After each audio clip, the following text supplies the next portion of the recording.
Hello बच्चों, welcome to the lecture number 4 of class 12th physics unit current electricity. Last lecture में हमने Ohm's law को last में discuss किया था। उसके कुछ पॉइंट्स अभी डिस्कस करने को रहते हैं। वीडियो में कुछ प्रॉब्लम थी लास्ट लेक्चर में जो आपके साथ मैंने डिस्कस किया था, उसी को हम आगे बढ़ाते हुए जहाँ पर हमने वो लेक्चर छोड़ा था बिल्कुल वहीं से स्टार्ट करेंगे। तो बिना टाइम वेस्ट करे आइए शुरू करते हैं आज का लेक्चर।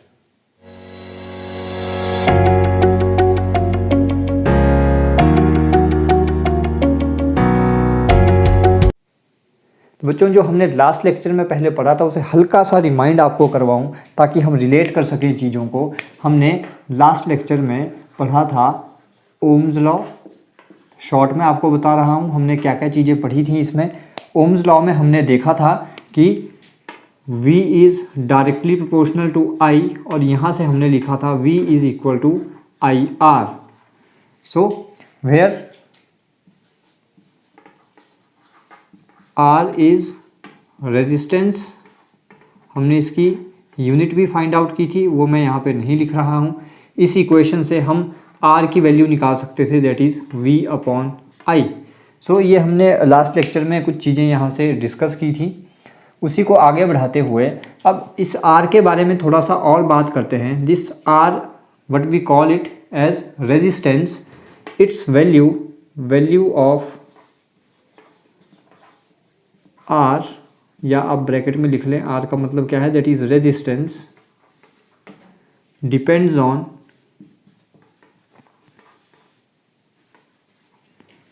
Nature of conductor. जो हमने डायग्राम ड्रॉ किया था, डायग्राम कुछ इस तरह का था। हमने एक कंडक्टर लिया था जिसकी लेंथ L थी, जिसके अक्रॉस हमने कुछ पोटेंशियल डिफरेंस V अप्लाई किया था, एक इलेक्ट्रिक फील्ड E सेटअप हो गई थी। फिर हमने इसका ग्राफ भी देखा था, V वर्सेस I ग्राफ कैसा हमें मिला था, that is linear relation, a straight line passing through centre. हमने बोला था ये लीनियर रिलेशन है, जैसे जैसे हम V को बढ़ाते जाएंगे I की वैल्यू बढ़ती जाएगी। तो ऐसा हमें ग्राफ भी देखने को मिला था। So value of R that is resistance depends on nature of conductor, it's dimensions, इसकी लेंथ कितनी है, इसका एरिया कितना है, इसकी डायमेंशंस के ऊपर डिपेंड करता है। और किस चीज़ के ऊपर ये डिपेंड करता है, that is physical conditions, it's dimensions and physical conditions.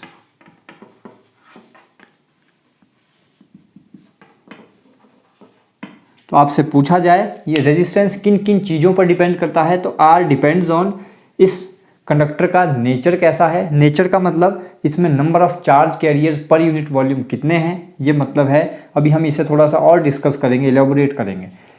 इसकी डायमेंशंस क्या हैं, इसका एरिया कितना है, लेंथ कितना है, इस चीज़ पर भी रेजिस्टेंस डिपेंड करता है। अभी प्रूव करेंगे हम इन चीज़ों को। फिजिकल कंडीशंस कैसी हैं, टेम्परेचर बढ़ रहा है, कम हो रहा है, इन चीज़ों के ऊपर भी ये डिपेंड करता है। So this is about R। और इसके साथ आप की पॉइंट में लिख लेना, value of R does not depend on V and I। V और I के ऊपर R की वैल्यू डिपेंड नहीं करती। इसके पीछे रीज़न क्या है, जबकि फॉर्मूला में हमें साफ दिख रहा है R is equal to V upon I। Reason being V और I के चेंज होने से R चेंज नहीं होगा। रीज़न बीइंग जितना V बढ़ेगा उतना ही I बढ़ेगा। फॉर एग्जांपल मान लेते हैं V की वैल्यू 8 है, I की वैल्यू भी कितनी होगी 8, हमें R कितना मिलेगा 8/8 दैट इज़ 1। अगर V की वैल्यू 10 हो जाती है तो I भी कितना हो जाएगा 10। लीनियर रिलेशन है, जितना एक बढ़ेगा उतना ही दूसरा बढ़ेगा। R will be V upon I that is 10/10, कितनी 1। वैल्यू क्या रही कांस्टेंट। V I को आप चेंज करते जाओ, R इसके ऊपर डिपेंड नहीं कर रहा है, R कांस्टेंट रह रहा है। इसलिए हमने लिखा है value of R does not depend on V and I। Important point, इस चीज़ को ध्यान रखिएगा। बच्चे कंफ्यूज कर जाते हैं कि I के इन्वर्सली प्रोपोर्शनल है, V के डायरेक्टली प्रोपोर्शनल है। तो ये इन चीज़ों के ऊपर डिपेंड करता है। लेकिन लीनियर रिलेशन होने की वजह से जितना v बढ़ेगा उतना ही i भी बढ़ेगा। तो अगर हम दोनों की रेशो निकालें तो आपके रिजल्ट आपके बिल्कुल सामने है। तो इन चीज़ों को, छोटी छोटी चीज़ों को अपने जो भी आप नोट्स प्रिपेयर करते हो उनके साथ लिख लिया कीजिए, ताकि आपको जो हमने ये पॉइंट लिखा है ये जब भी आप कभी रिवाइज करो तो वहाँ पे आपको कभी दिक्कत ना हो कि ये कैसे लिखा है। तो प्लीज़ नोट डाउन करें। नेक्स्ट थोड़ा सा बात करते हैं इस ग्राफ के स्लोप के बारे में। Slope of v versus i graph gives us, क्या देता है, इसका स्लोप क्या देता है हमें, इस ग्राफ का स्लोप हमें क्या देगा। देखिए इसे भी निकाल लेते हैं बड़ी आसानी से। आप खुद ही बताएंगे कि इस ग्राफ का जो स्लोप है वो हमें क्या वैल्यू देगा। तो मैं यहाँ पे कोई हमने करंट की वैल्यू यहाँ पे निकाल ली। इस छोटी सी वैल्यू को मैं नाम दे देता हूँ DI। इसके कॉरिस्पॉन्डिंग वोल्टेज की वैल्यू, इस छोटी सी वैल्यू को नाम दे देते हैं DV। तो हम स्लोप कैसे फाइंड करते हैं, तो this is called slope, this is called slope. Horizontal के साथ कितनी उठी हुई है ये लाइन, हॉरिजॉन्टल के साथ। डायग्राम आपको क्लियर नहीं है तो डायग्राम थोड़ा बड़ा बनाते हैं, क्योंकि ये स्लोप जो पॉइंट है बच्चों को बहुत कन्फ्यूज़न रहता है स्लोप निकालने के लिए। स्लोप कैसे निकाली जाती है किसी भी ग्राफ से, बच्चों बहुत आसान होता है स्लोप। यहाँ पे कोई बहुत बड़ी चीज़ नहीं है। ग्राफ को थोड़ा बड़ा बनाएं। This is v versus i graph, ऐसा हमें रिलेशन मिलता है ओम्स लॉ से। This is linear relation. इस लाइन की स्लोप निकालने के लिए, इस ग्राफ की स्लोप निकालने के लिए मैं क्या करूँगा, मैं इस लाइन पर कहीं भी कोई 2 पॉइंट कंसीडर करता हूँ। आप कहीं भी इस लाइन पर कोई 2 पॉइंट कंसीडर कर सकते हैं। तो एक पॉइंट मैंने ये कंसीडर किया, दूसरा पॉइंट ले लेते हैं ये। इन दोनों पॉइंट्स के कॉरिस्पॉन्डिंग ये जो छोटी सी वैल्यू होगी करंट की, इस करंट की वैल्यू को मैंने नाम दे दिया DI। इसके कॉरिस्पॉन्डिंग वोल्टेज की वैल्यू, इस पॉइंट के कॉरिस्पॉन्डिंग वोल्टेज की वैल्यू, इसे नाम दे देते हैं DV। स्लोप का मतलब मैंने आपको क्या बताया, हॉरिजॉन्टल के साथ ये लाइन कितनी उठी हुई है, this angle theta is called slope, this angle theta is called slope. So this is, अगर मैं ये ट्राइंगल कंप्लीट करूं या यहाँ पे एक हॉरिजॉन्टल वाली लाइन ड्रॉ करूं, so this is angle theta. तो हमें अगर ये थीटा की वैल्यू पता चल गई तो हमें क्या मिल गई, that is slope. So theta हम कैसे निकालते हैं, that is tangent theta. Tangent theta कितना होता है, we know this formula, perpendicular over base, this is perpendicular, this is base. ये वैल्यू कितनी है, दैट इज DV। ये वैल्यू कितनी है, दैट इज DI।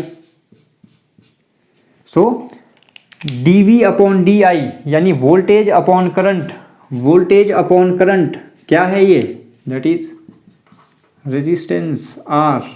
अब बताएं VI ग्राफ का स्लोप हमें क्या देता है, it gives us, what does it give us, it gives us resistance. Very important point. और स्लोप कैसे निकाली जाती है ये भी मैंने आपको बता दी। अगर आपको ये वैल्यू पता हो, ये DV वैल्यू पता हो, DI वैल्यू पता हो, तो आप इस ग्राफ की स्लोप बता दोगे स्लोप कितनी होगी। और DV अपॉन DI मतलब क्या है इसका, ये तो हमने छोटी सी वैल्यूज कंसीडर की ना, इसलिए हमने लिखा DV अपॉन DI। अगर मैं इसे I लिखता, इसे V लिखता तो क्या बनता है, V upon I। V upon I क्या होता है, that is R। So graph हमें क्या देता है, that is resistance. Important point please note down करें। फिर यहाँ से एक क्वेश्चन जो आपको नीट JEE में बनता है, वो एक क्वेश्चन यहाँ पे डिस्कस करते हैं। वेरी इंपॉर्टेंट क्वेश्चन, बहुत बार नीट JEE में आ चुका है और बच्चे अक्सर उस क्वेश्चन को गलत करके आते हैं।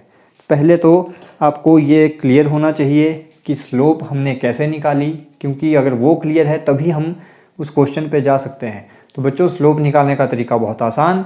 स्लोप का मतलब होता है हॉरिजॉन्टल से वो लाइन कितनी उठी हुई है, हॉरिजॉन्टल से ये लाइन कितनी उठी हुई है। तो आप उस लाइन पर कहीं भी कोई 2 पॉइंट कंसिडर करें, उन 2 पॉइंट के कॉरिस्पॉन्डिंग एक्स एक्सिस पर वैल्यू देखें, उन 2 पॉइंट के कॉरिस्पॉन्डिंग वाई एक्सिस पर वैल्यू देखें और वहाँ से टेंजेंट थीटा निकालें, that will give a slope. और यहाँ पर वो वैल्यू हमारे पास किसके equal I, that is resistance. So I hope आपको ये क्लियर होगा। ये मिटा के जो क्वेश्चन नीट जेईई में पूछा जाता है उसको डिस्कस करते हैं।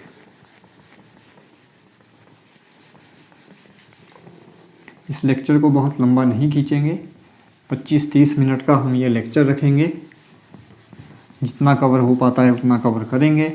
फिर नेक्स्ट पार्ट हम मंडे ले लेंगे, उस दिन कोशिश करेंगे थोड़ा लंबा लेक्चर ले लें। So okay, so now we will discuss the important point that is asked in NEET JEE. एक ग्राफ ड्रॉ करते हैं और फिर देखते हैं क्वेश्चन क्या पूछा जाता है।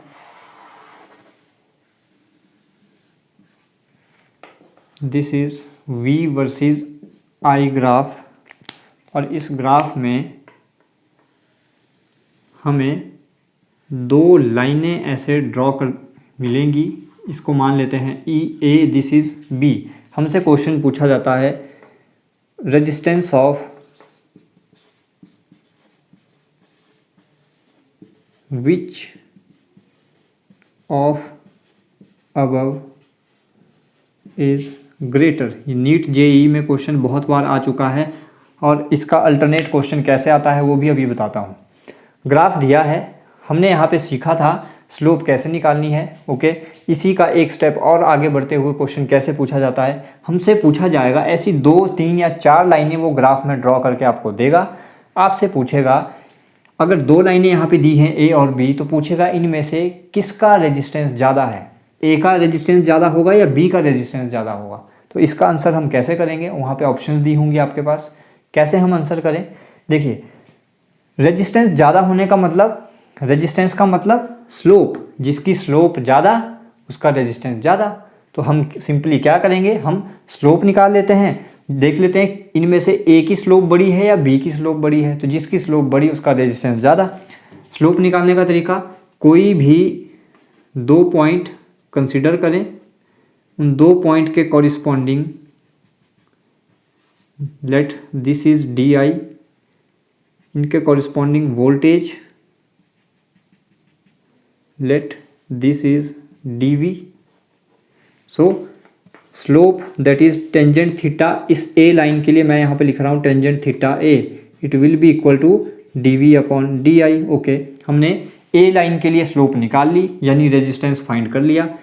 इसी करंट के कॉरिस्पॉन्डिंग इस B लाइन के लिए ज़रा वैल्यू चेक करें।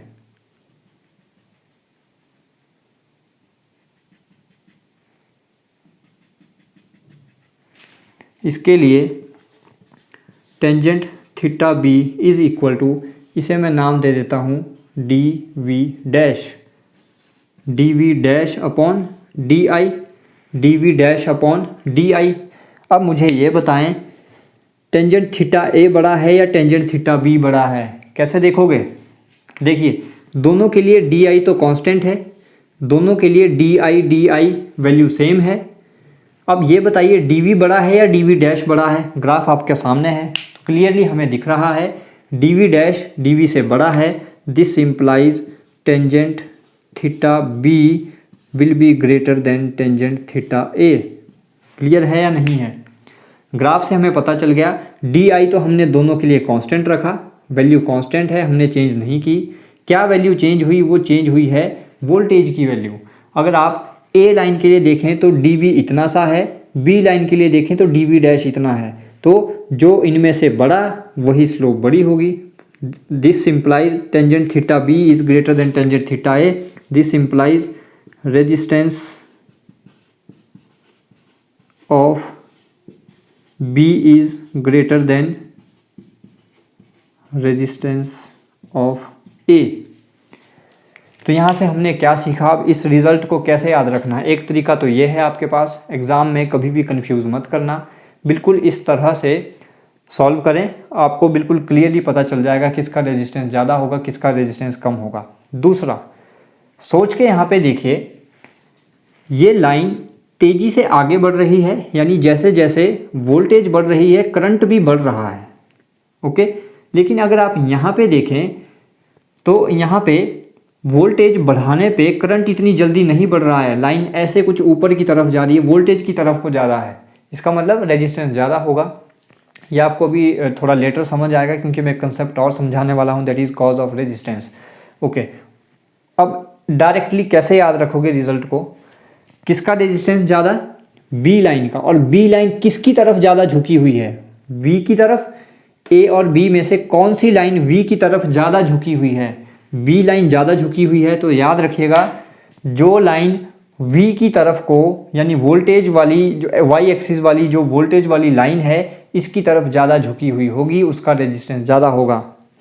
रिजल्ट डायरेक्टली कैसे याद रखेंगे, फॉर कॉम्पिटिटिव एग्जाम्स जहाँ पे हमें डायरेक्टली टाइम कम होता है, हमें डायरेक्टली रिजल्ट्स याद रख के जल्दी जल्दी आंसर करना होता है। कैसे याद रखेंगे, ऐसा अगर क्वेश्चन कभी पूछा जाए तो किसका रेजिस्टेंस बड़ा होगा, जो लाइन वोल्टेज की तरफ को ज़्यादा झुकी हुई होगी उसका रेजिस्टेंस ज़्यादा होगा। तो इसको याद रखें रिजल्ट को। अब इसी के बेस पे क्वेश्चन को वो थोड़ा घुमा के पूछ लेता है और बच्चे फिर वहाँ गलत करके आ जाते हैं। अब क्वेश्चन कैसे पूछेगा वो, थोड़ा और क्या घुमा सकता है इस क्वेश्चन में, वो देखिए। This is V versus this is I versus V graph. एक लाइन ये है, एक लाइन ये है, this is A, this is B। बताइए किसका रेजिस्टेंस ज़्यादा होगा, A का या B का। किस किस को लग रहा है कि A का रेजिस्टेंस ज़्यादा होगा, कंपेयर करें। बच्चों यहीं पे गलती हो जाती है। अगर अभी भी आपको लगता है ए का रेजिस्टेंस ज़्यादा होगा तो आप गलत हो।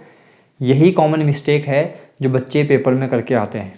हमने क्या बोला, कैसे रिजल्ट को याद रखना है, जो लाइन वोल्टेज की तरफ को ज़्यादा झुकी हुई हो उसका रेजिस्टेंस ज़्यादा होगा। यहाँ पे उसने क्या घुमा दिया, ग्राफ में वाई एक्सिस पे आई दिखा दिया और एक्स एक्सिस पे वी दिखा दिया। तो हमें वोल्टेज ढूंढना है, वोल्टेज कौन सी एक्सिस पर है। हो सकता है वो वाई एक्सिस पर दे या एक्स एक्सिस पर दे। तो हमने कंसेप्ट क्या बनाया है, दैट इज़ जो लाइन वोल्टेज की तरफ को ज़्यादा झुकी हुई होगी उसका रेजिस्टेंस ज़्यादा होगा। कौन सी लाइन वोल्टेज की तरफ को ज़्यादा झुकी हुई है, B. Simple answer, resistance of B is greater than resistance of A. Common mistake आपको समझ आ गई होगी, बच्चे क्या गलती करते हैं, प्लीज़ नोट डाउन करें, बहुत इंपॉर्टेंट क्वेश्चन है। अब देखते हैं आगे proof of Ohm's law. I hope आपने नोट डाउन कर लिया होगा। लेक्चर 20 मिनट का हो चुका है, हमारे पास ओनली 10 मिनट्स हैं। तो इस 10 मिनट को जल्दी जल्दी यूटिलाइज करके ओम्स लॉ के प्रूफ पे आते हैं। V is directly proportional to I, हम कैसे ये चीज़ लिखते हैं, आइए इसका प्रूफ भी देखते हैं। और बुक में शायद आपको प्रूफ ना मिले तो इम्पॉर्टेंट है, नोट कीजिएगा अपने पास, ध्यान रखिएगा।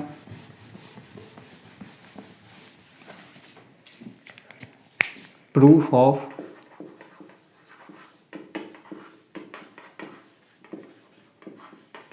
ओम्स लॉ कंसीडर कर लेते हैं। आज फिर वीडियो में थोड़ी फ्लक्चुएशन दिख रही है। Is there any fluctuation, yes little, please adjust कर लेना। 10 मिनट और। हमने एक कंडक्टर कंसीडर किया हैविंग लेंथ L,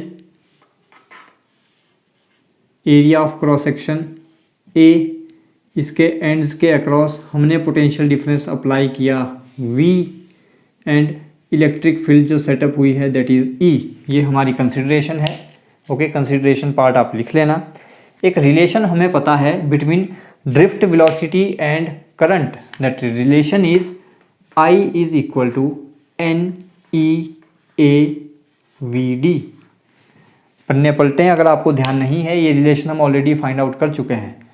हमें एक वैल्यू और पता है, we know value of VD, that is value क्या थी इसकी, that is minus E, value मुझे ध्यान नहीं आ रही है, EM, let me check, the value is EE tau upon M, E E tau upon m. This was the value of drift velocity. इस वैल्यू को इक्वेशन नंबर 1 में put करें। Put in equation number 1, what we get, I is equal to minus n, e into e will become e square, a e tau upon m. So this is the value of current. यहाँ से we know E is equal to V upon L. E is equal to V upon L. तो यहाँ से हम लिख सकते हैं that is E की वैल्यू को यहाँ पे पुट करें। Put in equation number 2।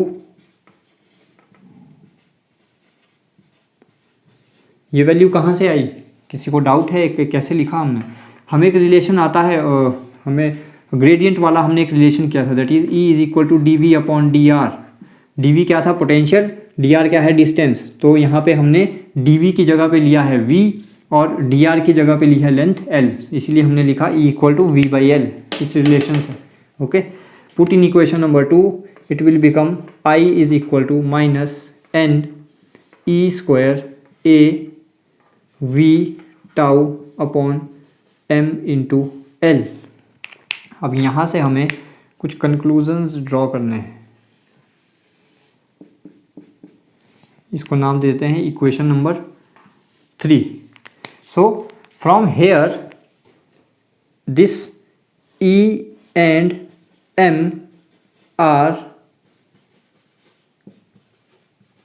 Constants of electron. E क्या है? Charge on electron and M is mass of electron. तो ये दोनों कांस्टेंट होंगे, इनकी वैल्यू तो चेंज नहीं होगी, चार्ज भी सेम रहेगा और मास भी इलेक्ट्रॉन्स का चेंज नहीं होने वाला है। तो ये दोनों E and M are constants of electron, ये इलेक्ट्रॉन के कांस्टेंट्स हैं।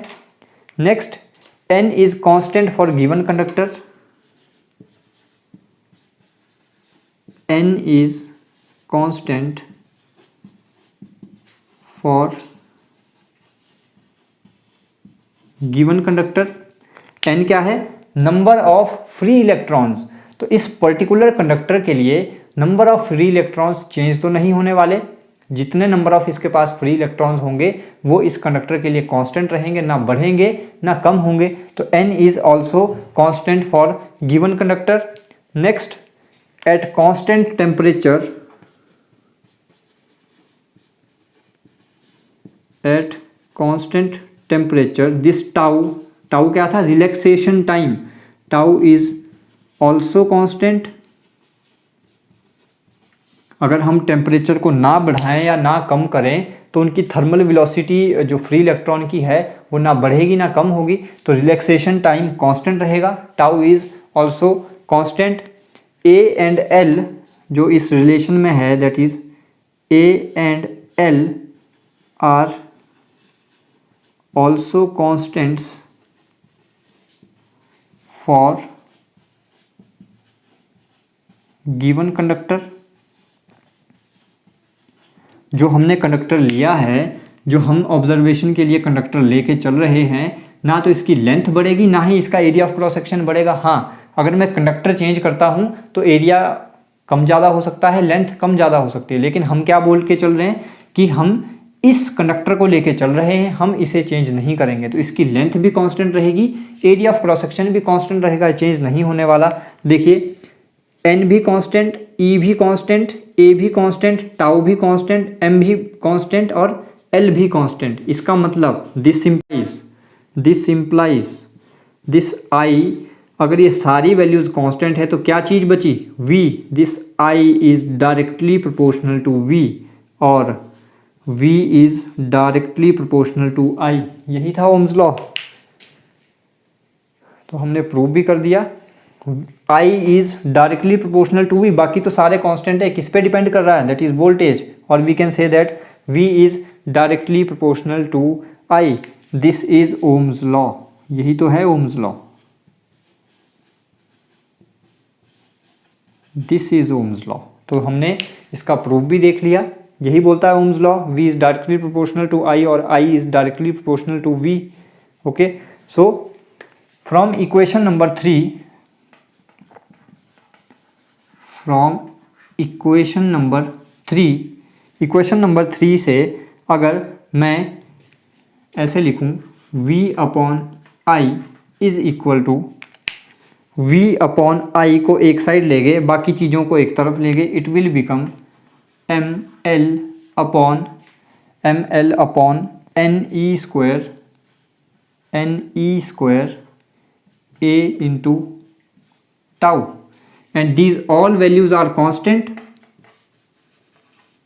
सारी वैल्यूज कांस्टेंट हैं, हम लिख चुके हैं इन सारी वैल्यूज के बारे में। M भी कांस्टेंट, L भी कांस्टेंट, N भी constant, E square constant, A constant, tau constant. तो इन सब का मल्टीप्लाई डिवीजन हमारे पास क्या आएगा, एक कांस्टेंट, और उस कांस्टेंट को हम क्या नाम देते हैं, दैट इज R। तो what is the value of R? Value of R is ML upon NE square A into tau. सो आपसे कभी रेजिस्टेंस की वैल्यू पूछे तो ये होती है रेजिस्टेंस की value, that is ML upon NE square A into tau. हम सिर्फ मैग्नीट्यूड की बात कर रहे हैं, आप बोलेंगे सर यहाँ पे नेगेटिव साइन भी था, तो नेगेटिव साइन हम यहाँ पे नहीं कंसीडर कर रहे हैं, we are talking only about magnitude. तो आपको ध्यान रखना है, दिस इज रेजिस्टेंस।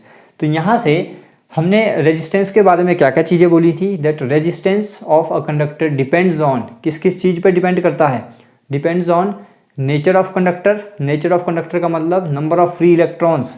रेजिस्टेंस किस पे डिपेंड कर रहा है, नंबर ऑफ फ्री इलेक्ट्रॉन्स। और हमने क्या बोला था, इसकी जो डायमेंशंस होगी कंडक्टर की उन पे डिपेंड करता है। डायमेंशंस का मतलब लेंथ और एरिया, लेंथ और एरिया आ रहे हैं इसके डेरिवेशन में, तो लेंथ और एरिया पे भी डिपेंड करता है। नेक्स्ट हमने बोला था फिजिकल कंडीशंस पे डिपेंड करता है। फिजिकल कंडीशन का मतलब टेम्परेचर पे डिपेंड करता है। टेम्परेचर बढ़ने से रिलैक्सेशन टाइम कम होएगा, जैसे ही रिलैक्सेशन टाइम कम होगा, R इन्वर्सली प्रोपोर्शनल है तो रेजिस्टेंस बढ़ेगा। ओके, सो यहाँ से आप लिख सकते हो जो हमने चीज़ें ऊपर लिखी थी, R depends on nature of conductor,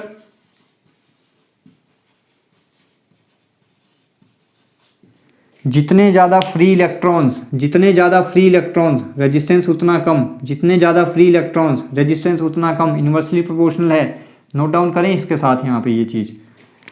फिर R depends on dimensions of conductor,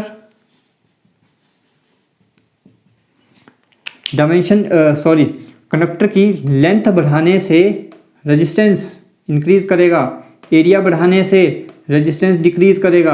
note down करें इसके साथ ये पॉइंट, लेंथ बढ़ाने से रेजिस्टेंस इंक्रीज करेगा, एरिया ऑफ क्रॉस सेक्शन बढ़ाने से रेजिस्टेंस डिक्रीज करेगा। Next R depends on physical conditions, that is pressure, temperature etcetera. तो इसके साथ आप क्या पॉइंट नोट डाउन करोगे, इसके साथ जरूर लिखें, टेम्परेचर बढ़ाने से when we increase the temperature relaxation time will decrease, and if relaxation time decreases resistance will increase.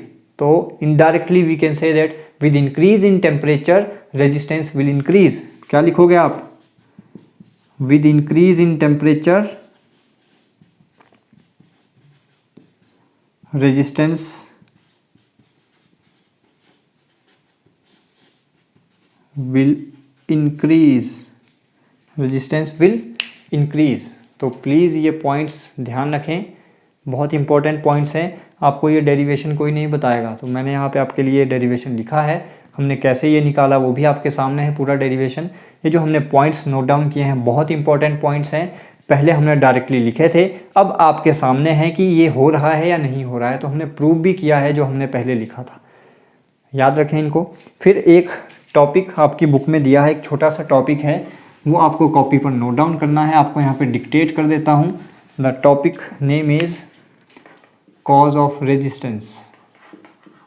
4-5 लाइनों का एक टॉपिक आपकी बुक में दे रखा है, आपको थोड़ा सा ऐसे ही समझा देता हूँ। पहले आप ये सब नोट डाउन कर लें प्लीज़। देखते हैं what is the cause of resistance.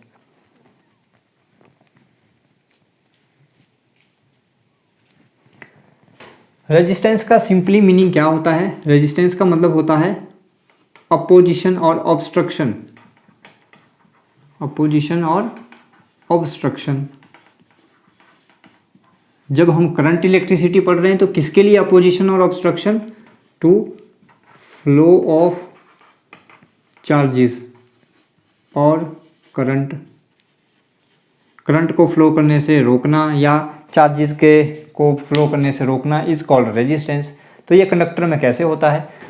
जैसे ही हम कंडक्टर में कोई पोटेंशियल डिफरेंस अप्लाई करते हैं, हमें पता है एक इलेक्ट्रिक फील्ड सेटअप हो जाती है, और जैसे ही इलेक्ट्रिक फील्ड सेटअप होती है, ये फ्री इलेक्ट्रॉन्स एक ड्रिफ्ट वेलोसिटी से एक पर्टिकुलर डायरेक्शन में मूव करना स्टार्ट कर देते हैं। और जैसे ही ये फ्री इलेक्ट्रॉन्स मूव करना स्टार्ट करते हैं, ऐसा तो नहीं है कि कंडक्टर में एक ही फ्री इलेक्ट्रॉन होगा, उसके पास फ्री इलेक्ट्रॉन्स भी हैं, उसके पास आयंस भी हैं। तो इनका आपस में क्या होता है? कोलिजन होता है। इनका आपस में क्या होता है? कोलिजन होता है। कोलाइड होने से क्या होता है? इनका मोशन रुक जाता है। अब आप खुद देखें ना कि भीड़ भाड़ में बहुत सारे सिंपल एग्जांपल देखें। हमारे पास एक एरिया है जहाँ पे सिर्फ 5 लोग हैं, एक बड़ा सा ग्राउंड है, एक बड़ा सा ग्राउंड है, इसमें 5 लोग हैं, इसमें 5 लोग हैं। तो 5 लोग हैं तो ये इजीली इस ग्राउंड में मूव कर सकते हैं, इनके लिए ऑब्स्ट्रक्शन कम है। अगर मैं यहाँ पे 50 लोगों को बिठा देता, खड़े कर देते हैं और उनको मूव करने के लिए बोलें, तो ये आपस में क्या होगा? टकराएंगे, कहीं ना कहीं आपस में टकराते रहेंगे। और जैसे ही ये टकराएंगे, इनका मोशन क्या हो जाएगा? रुक जाएंगे, उनका मोशन धीमा पड़ जाएगा। मोशन धीमा पड़ने का मतलब फ्री इलेक्ट्रॉन्स धीमे पड़ गए, उनका मोशन रुक गया मतलब चार्जेस रुक गए मतलब करंट ने फ्लो करना बंद कर दिया। तो कॉज ऑफ रेजिस्टेंस सिंपली क्या है? कंडक्टर के अंदर बहुत सारे फ्री इलेक्ट्रॉन्स और आयंस हैं। जैसे ही हम एक पोटेंशियल डिफरेंस अप्लाई करते हैं, एक इलेक्ट्रिक फील्ड सेटअप हो जाती है। उस इलेक्ट्रिक फील्ड के सेटअप होने से ये जो फ्री इलेक्ट्रॉन्स हैं ये मोशन में आ जाते हैं। मोशन में आने की वजह से ये मूव करना स्टार्ट करते हैं, और जैसे ही ये मूव करते हैं, इनका आपस में कोलिजन होना स्टार्ट हो जाता है। कोलाइड होने की वजह से इनका जो मोशन है वो रुकता है, कहीं ना कहीं धीमा पड़ जाता है। और अगर ये धीमा पड़ता है तो इसका मतलब क्या है कि रेजिस्टेंस वहाँ पे पैदा हो गया, कोई ना कोई ऑब्स्ट्रक्शन पैदा हो गई है, कोई ना कोई अपोजिशन पैदा हो गई है। This is the simple cause of resistance. इसे आप बुक से पढ़ें, जो मैंने बोला है यही चीज़ बुक में लिखी है, प्लीज़ नोट डाउन कर लेना। तो आज के लेक्चर को हम इतना ही रखते हैं। लेक्चर 35 मिनट का हो गया, हमें 30 मिनट का रखना था। तो अपने घरों में रहें, सुरक्षित रहें, नोट्स अच्छे से प्रिपेयर करें। Thank you so much.